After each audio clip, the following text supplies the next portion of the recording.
Hi, this is Kevin Burke of Rachel's Vineyard. Welcome to Oceans of Mercy. Friends, in our corporate media, we often hear from experts that claim that there's no negative impacts from abortion. It's a safe, even empowering procedure. You probably have friends and family that see abortion as a safe and necessary medical procedure for women with no negative impacts on the parents of the aborted child. That's why today's guest is the perfect person to help us charitably counter such misinformation. Dr. Catherine Coyle earned a PhD in educational psychology at the University of Wisconsin. She's a registered nurse and holds a master's degree in psychiatric nursing. She's taught at both Edgewood College and the University of Wisconsin in Madison. Dr. Coyle has developed a healing program for men who have been hurt by abortion and has scientifically documented its effectiveness. She's author of a groundbreaking book, Men and Abortion: A Path to Healing, which is based on her research and is available from Life Cycle Books. Dr. Coyle is an associate of the International Forgiveness Institute and continues to pursue research in areas of both forgiveness and emotional trauma after abortion. She's published several papers and given numerous presentations concerning the effects of abortion on men, the psychological process of forgiveness, and forgiveness therapy. If that's not enough, friends, she's the co-director, along with Dr. Vincent Rue, of the Alliance for Post-Abortion Research and Training. Dr. Catherine Coyle, welcome to Oceans of Mercy. Thank you. There's so much I want us to cover today. We're probably going to have you on again, so we do get to everything. But what I'd like to start with is your groundbreaking book, Men and Abortion: A Path to Healing. I think you published this in the later 1990s, and at that time, I think few were thinking about the impact of abortion on men. Can you give us some background on how you came to write that book? Well, it started with grad school.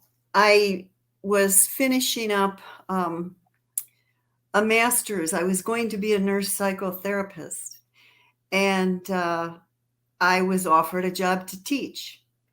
And I was expecting my first child. And with this job, I was able to be home almost full time. So I accepted the job, fell into teaching, found out I loved it, and remained there for many years.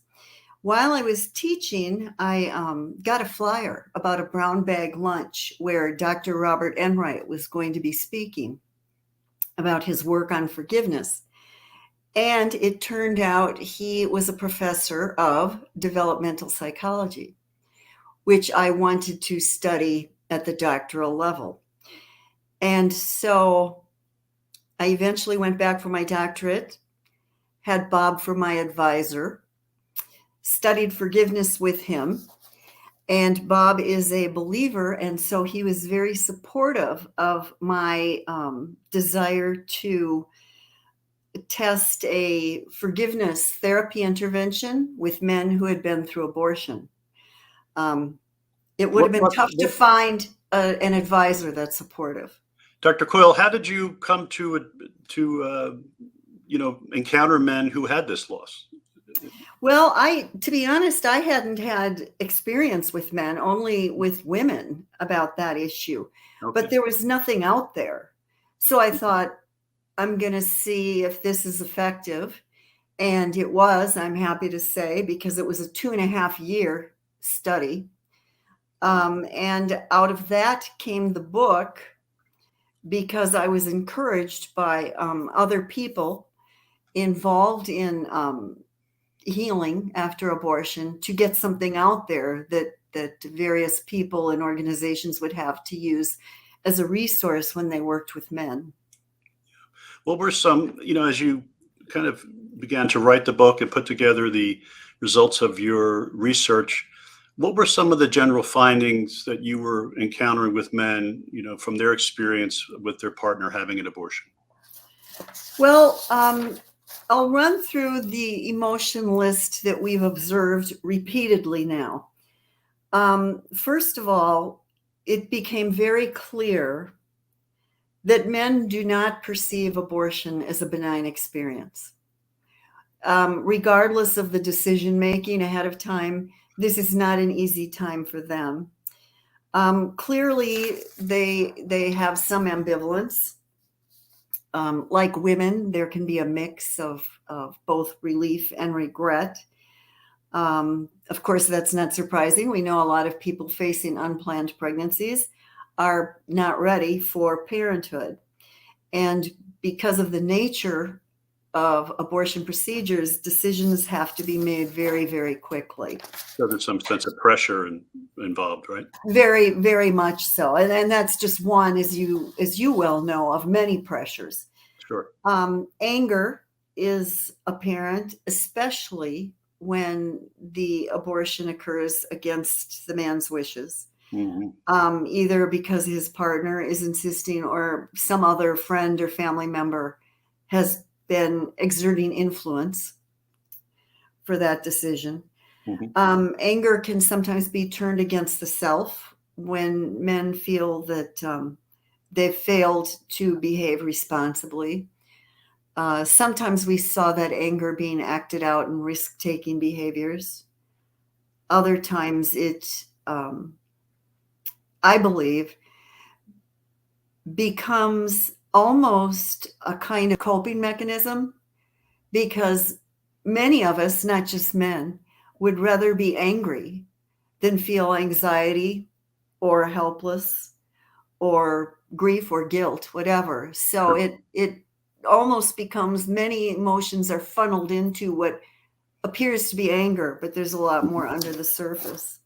That's interesting. Very interesting. I think would you say that men perhaps have more of a vulnerability to go in the direction of anger rather than some of those more vulnerable emotions? Or I would you think find that so.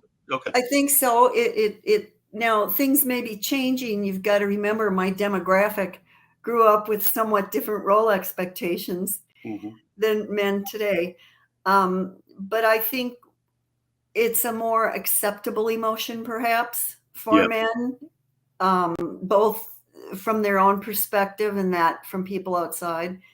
Another difference is that men may tend to intellectualize the experience more than women. Um, at the very least, men are less likely than women to want to go there and talk about something that personal. Yes. Again, I'm sure your work has made you very aware of that challenge in dealing with them. Sure. We've found that men tend to defer the decision to their partners, thinking that's what they should be doing. Mm-hmm. So even if they are preferring to see that pregnancy come to term and be a parent, they will not always disclose that, because they think their job is to support her, and because it is her body and ultimately then her decision. And of course, they've been told that repeatedly. Mm-hmm. And there's some truth to that. I mean, she is accepting the physiological risks entailed with pregnancy. But so many times they carry this ambivalence, or even this deep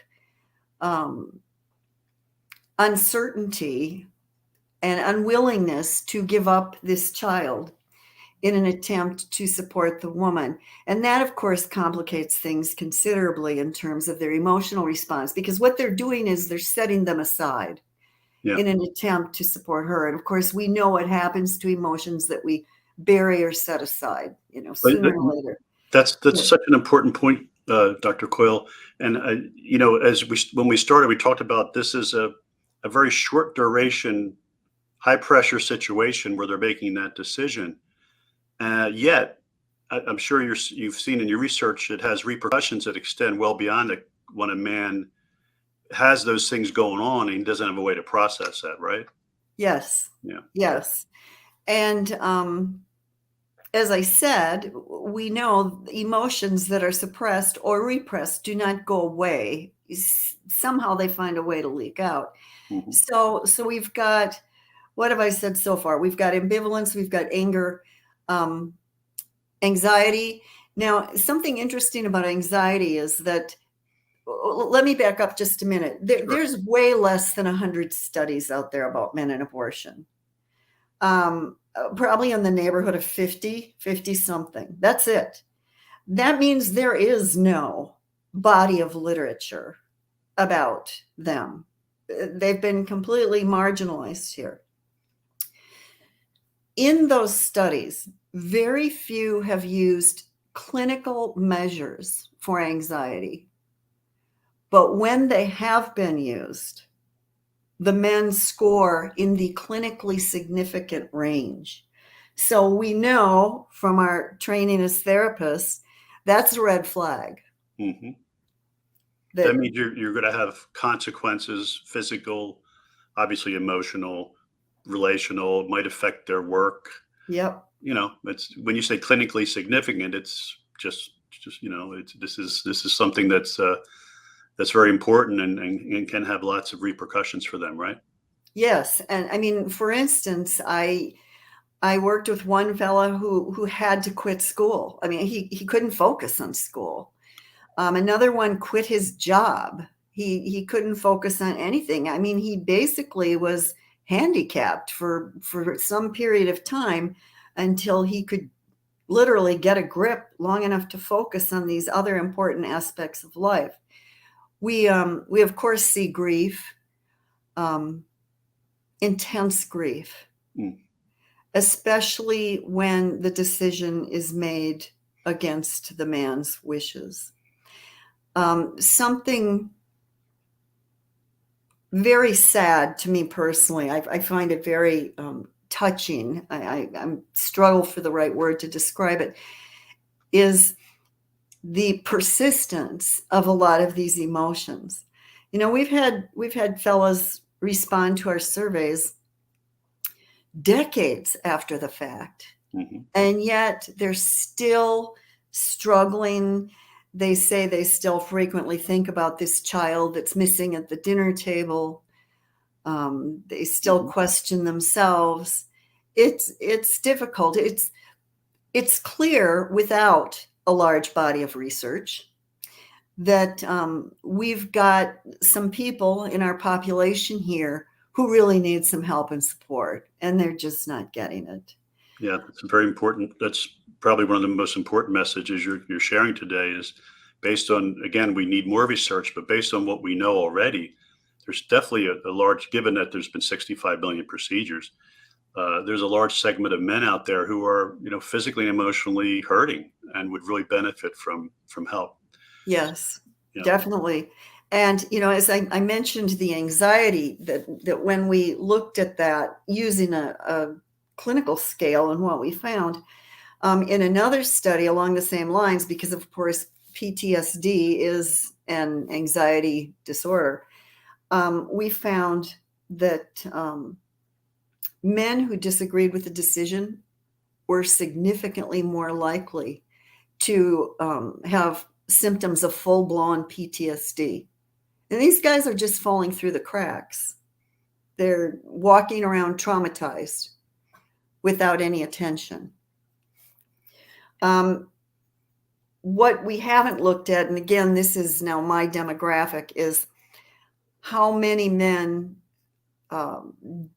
seek counseling. Because from our studies, we don't yet have large enough samples to generalize. Hmm. But what we did find was it was a minority of men who sought out counseling. Now, quite a few would speak to a friend or a family member, but did not get professional counseling. I was told by a young man that he thinks that's a lot different these days. I don't know. You would know better than I, given that you're involved in No, counseling. I think it's still a huge challenge when I talk to others in this work, and I talk to some men who have gone through abortion recovery programs or counseling or both, and they're trying to raise awareness. There's a tremendous amount of reluctance to go there. Number one, and also to connect with someone who's considered a professional, like a counselor or psychiatrist or psychologist. There's kind of a stigma associated with that, which brings to mind, we're both members of the Men in Abortion Network, and they have in Yes. addition, they have a mentor program that you can, meninabortion.net, you can go online and you can connect with another man who's not a psychiatrist, psychologist, Although sometimes that is a really important option if you're experiencing traumatic, responses to your pain. But still, that it can be an opening uh, of a door to that. So we're talking about some of the based on your research and the repercussions men are experiencing. Um, how how do they how do we help them find help that's available? What have you found is important in your own work with men? And feel free to bring more research into this, but I also want to let our viewers know we're going to also be talking about the good news of there is help out there. There is ways to work through this pain, work through these feelings and grief, etc. Well, I think what we need to do is raise awareness, first of all, among professional counselors. Amen. Now, if you look at organizations like Heartbeat and CareNet, they're already on board. They already understand that men as well as women may need some help. But we need professional counselors to consider the fact that men can be harmed emotionally, psychologically from a partner's abortion. And one would hope then that their empathetic nature would cause those counselors to perhaps take pregnancy histories with male clients, relationship histories, so that they could very gently uncover what is, of course, a very private experience that a lot of people don't want to volunteer, even if they know where to go for counseling. That's So, is it go ahead. possible to do that, Dr. Coyle, without getting into the politics of it? Because a lot of these counseling organizations, professional organizations are at the very least neutral on abortion, and most often they're proponents of abortion rights. Can we introduce this and say, look, we could deal with this, introduce some of these? You just mentioned some really important things like, pregnancy, the reproductive histories, pregnancy histories, relational histories that can open the door to what was very likely may not be their presenting problem, but it opens the door to at least recognizing that as an issue. Do you think we can do that without with all the because it's such a contentious issue, obviously, in our society? I think we can. Yeah. I don't know that we're going to do it through pro-life conferences because we're speaking to the choir. Mhm. I think it can be done with other professional councils or conferences, rather. One doesn't have to be presenting a pro-life or pro-abortion perspective to encourage counselors to consider that this is a loss. It's a huge challenge, and I don't mean for a minute to imply that that's all we need to do, because as you know, even bringing up the possibility that females may have difficulty after an abortion is often rejected out of hand Mhm. because it's too risky. It's too risky for a lot of people to go there, and that's unfortunate. That's it.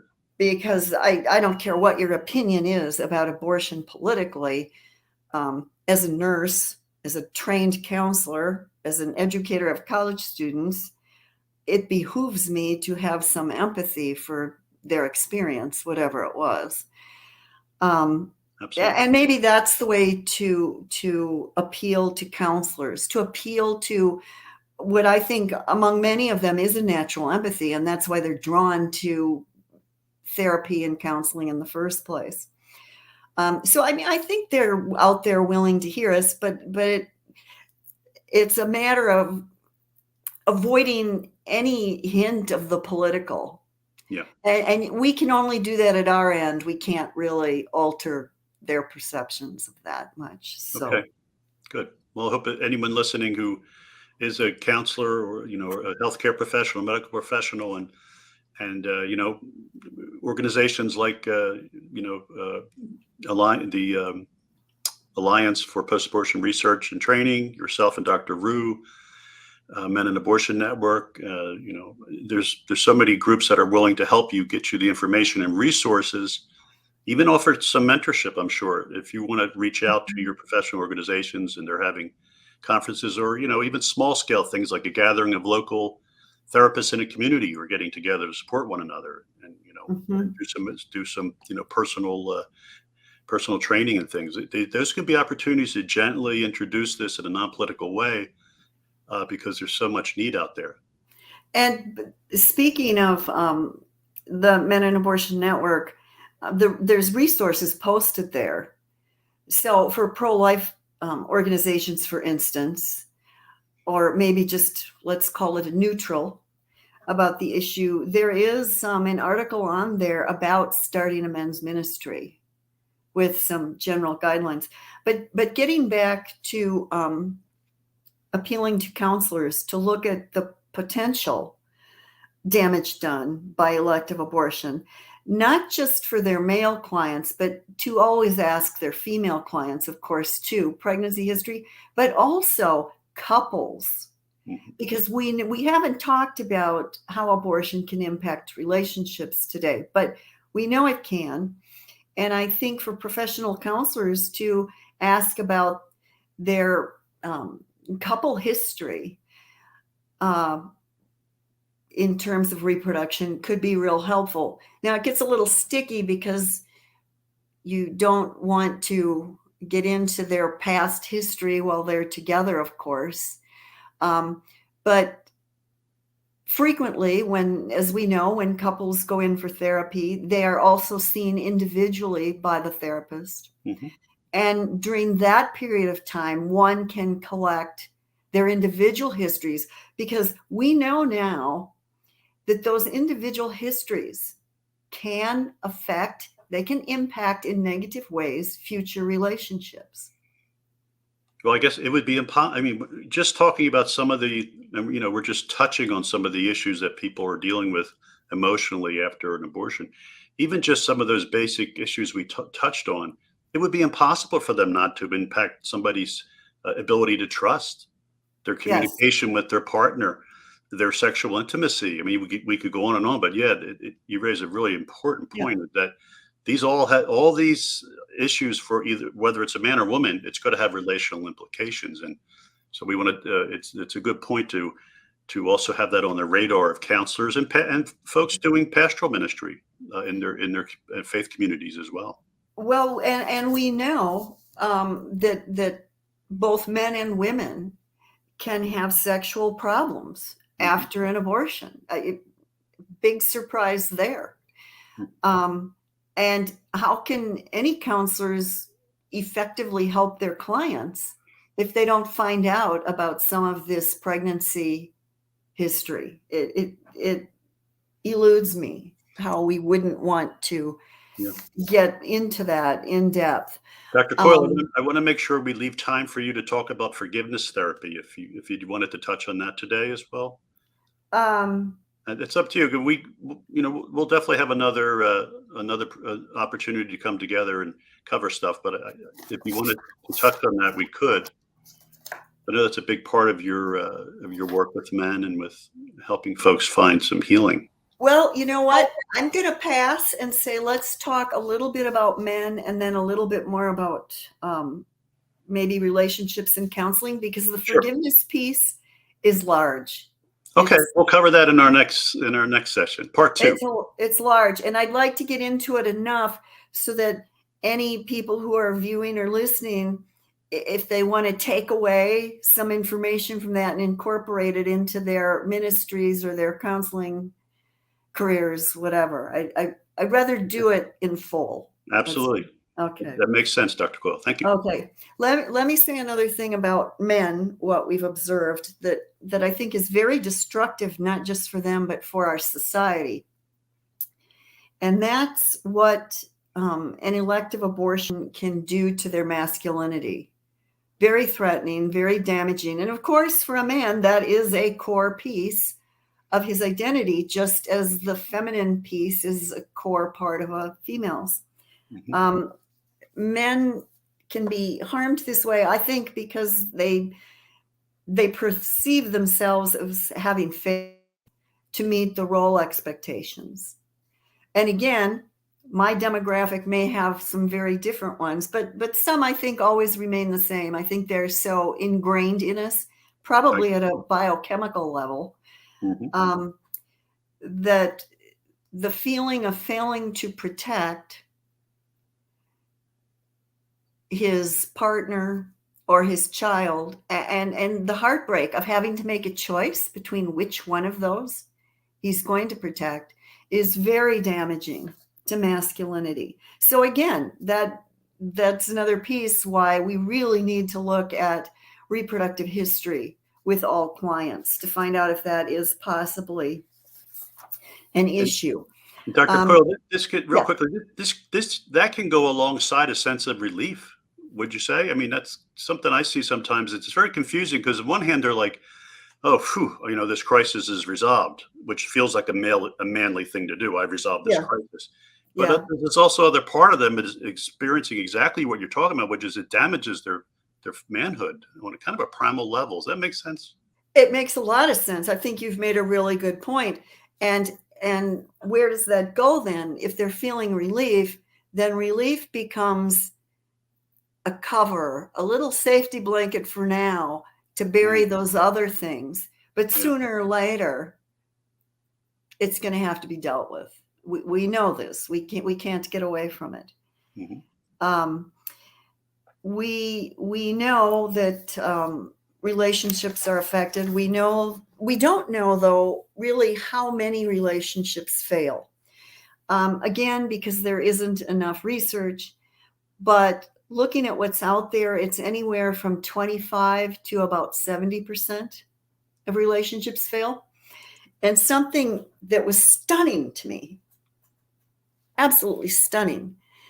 Um, and God knows I'm not immune to repression myself, but the number of people who simply never talk about this to their partner after it's over. And maybe that also goes back to your thoughts about the relief that, okay, time to move on. But to never talk about something like that again. It shouts out something really powerful that you would never want to go back there, which is so unusual for a couple because they talk about it, all kinds of stuff when they're intimate, Yeah. when they have Yeah. a, somewhat of any kind of even a relatively new relationship. If you begin to bond with the person, you're talking about stuff. If to never go back there again, it says something very powerful about the wound, doesn't it? Very powerful. And it also is even more glaring when you think about the fact that pick up any book about how to have a good relationship, a good marriage, a good parent-child relationship. What's way up there? Number one, communication. There's got to be open communication about unpleasant issues of all sorts. So why would we not expect there to be relationship fallout?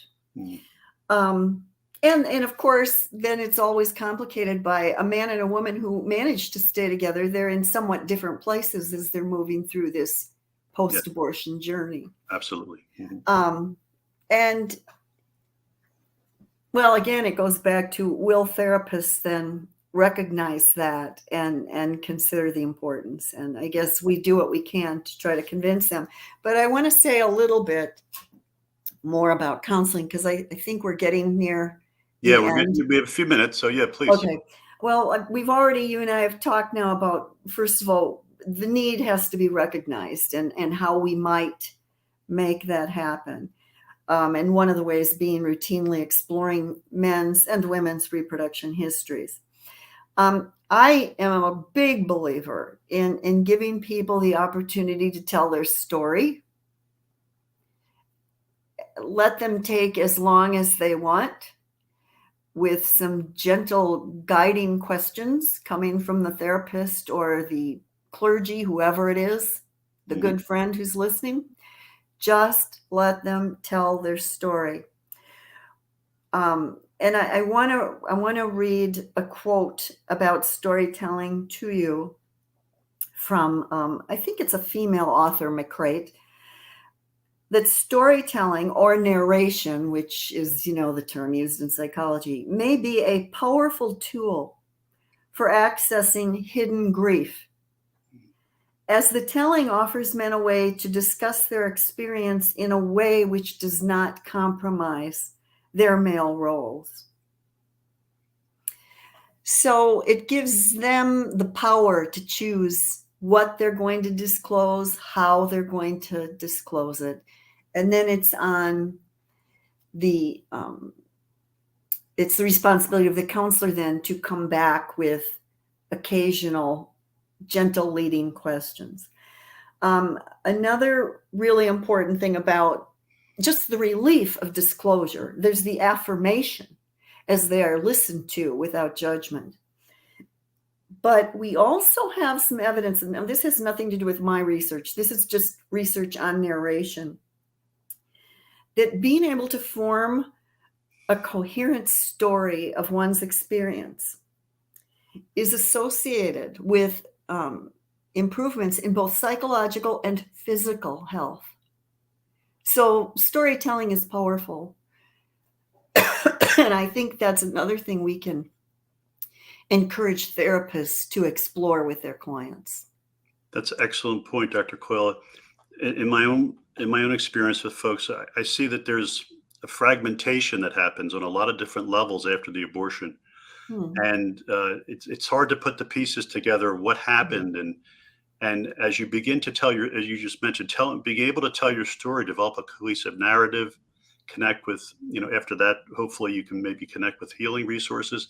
That helps people begin to understand at a level and understand their experience that is really truly healing, Mm-hmm. and opens the door for healing in other parts of their lives. So thanks so much for bringing that point up. And I want to assure our viewers that we're going to have Dr. Coyle on again, I hope soon, and she can continue to share her insights, and we'll talk about forgiveness therapy and whatever else she feels is important that we cover. Dr. Coyle, thanks so much for taking the time to be with us today. I'm so grateful. I found it so interesting and helpful, and I hope our viewers did as well. And I'll tell folks when we finish as well, please share. There's going to be a link available on this program. Share this with those professionals, clergy persons, lay people, family members that would benefit from what Dr. Coyle was sharing today. Thanks so much, Dr. Coyle. Thank you, Kevin. It's great to see you again. It's been a long time. Yes, indeed. Friends, I hope that you'll, as I just mentioned, don't let this information just bless you. Uh, you want to extend that blessing to others and that awareness to others. Remember, if you or someone you love has an abortion in their history, they can go to abortionforgiveness.com. We mentioned the Men in Abortion Network today, meninabortion.net.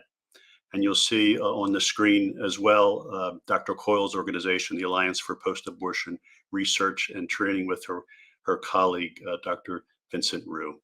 God bless you, friends.